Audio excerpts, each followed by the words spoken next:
ஒரு ஃபாலோவர் கேட்டிருக்காரு, டைரக்டா சவுதிக்கு டூரிஸ்ட் விசால வந்து வேலை தேட முடியுமா அப்படின்னு. பட் என்னன்னா அப்படி இல்லை.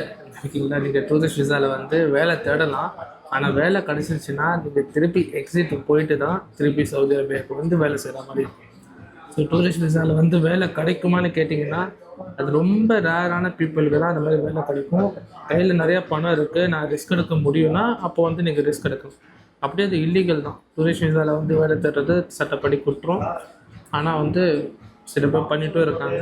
பட் நான் வந்து அது பண்ண வேண்டாம் தான் சொல்லுவேன். நீங்கள் ஃபஸ்ட்டு லிங்க்டின்ல வந்து எல்லாருக்கிட்ட பேசிட்டு ஜாப் விசாவில் வந்தால் மட்டும்தான் ஓகே. டூரிஸ்ட் விசாவில் வந்தீங்கன்னா டூரிஸ்ட் வேலை மட்டும் பண்ணுங்க. ஸோ என்னோட கருத்து, ஏன்னா நிறைய பேர் வந்து பணம் வந்து வீணாக வேஸ்ட் பண்ணுறாங்க. ஏன்னா இங்கே தங்குறது, சாப்பாடு எல்லாமே வந்து ரொம்ப எக்ஸ்பென்சிவாக இருக்கும் ஒர்க் எல்லாமே வரும்போது.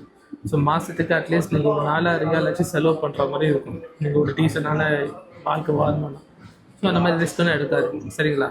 அடுத்த நல்ல வீடியோவில் சந்திக்கிறேன். அது வரைக்கும் குட் பை.